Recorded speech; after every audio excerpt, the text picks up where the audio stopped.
บายดีสบายดีทุกคนเนาะมื้อนี้เฮาจะออกไปซอกแนวกินแรงเนาะไปซอกแนวกินอยู่ตลาดสีหอมตอนนี้เฮาก็มาฮอดตลาดแล้วนะเดี๋ยวเฮาจะมาสอบเบิ่งว่าเฮามีอิหยังเป็นตะกินเนาะแล้วเฮาสิได้กินหยังนี่ก็จะมีลูกซี่นี่แม่นไส้กรอกนี่มันหยังมันฝรั่งว่ะของกินมีหลายเนาะอันนี้จะเป็นยำจีนนะนี่นะนี่ปลาหมึกมีแต่แนวเป็นตะแสบเลยล่ะแล้วเพิ่นก็จะบอกราคาพร้อมนะในแต่ละอาหารมื้อนี้แม่นเฮาตั้งใจมากินข้าวห่อไข่กับพิซซ่าทอดมาเลาะเบิ่งเนาะว่าอยู่แถวใด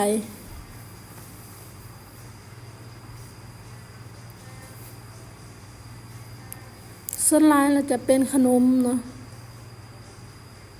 เป็นของทอดนะ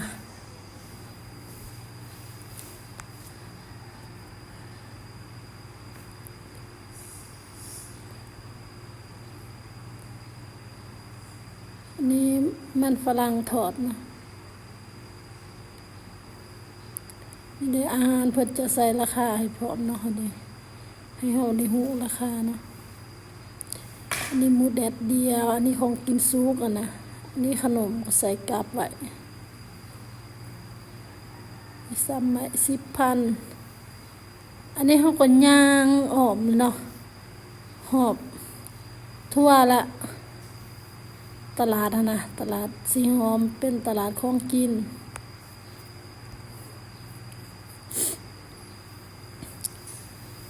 อาหารนี่แหละจุ่มจีนนะส่วนหลายจะเป็นยำจีนจุ่มมาล่านะจะเป็นอาหารประเภทนะเป็นประเภทอาหารของกินลิ้นนะแต่ว่าเฮาจะมาสอนมากินแรงเลยเนาะเฮามีเด็กน้อยเนี่ย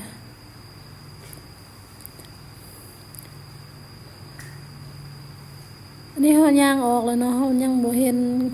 ห่านข้าวห่อไข่ซ้ำขนมอันนี้เป็นตะแสบแต่สีงามแท้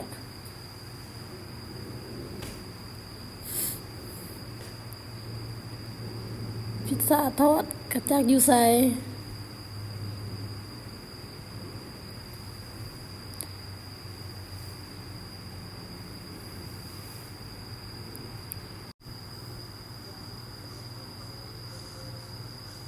ตอนนี้เขาก็ย่างออกเลยเนาะเฮา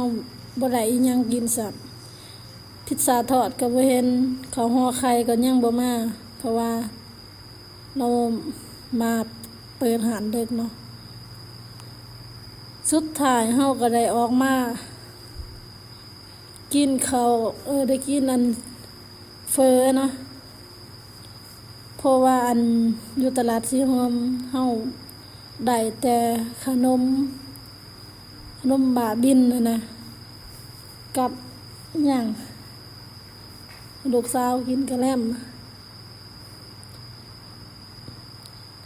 แล้วได้ออกมาทางมื้อเฮือนนี่แหละเนาะ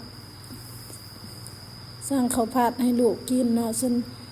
พอหน่อยเพิ่นกินข้าวเปียกหมูกรอบเนาะส่วนแม่หมวยก็กินเฟอเฮือแซ่บเลยล่ะนี่เด้น้ำขุ่นๆนี่มากเลยไปจูดน้ำมันรถละล่ะเนาะบ่ได้กินแนวที่สอกซ้ำบ่ได้มากกินเฟอกินข้าวเปียกเดี๋ยวมื้อหน้าเฮาไปใหม่เนาะเพราะว่ามื้อนี้ ยันอากาศมันร้อนโพดแล้วมันเฮามีลูกน้อยแล้วมันยากคนหลาย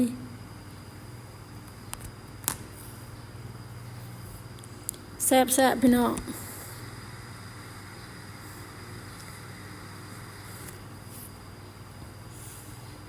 เอ้ย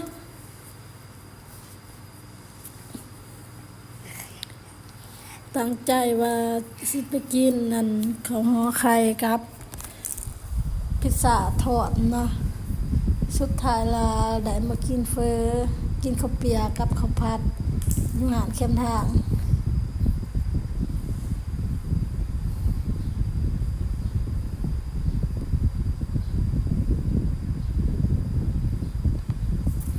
เดี๋ยวนี้ก็อยากแพงแล้วเด้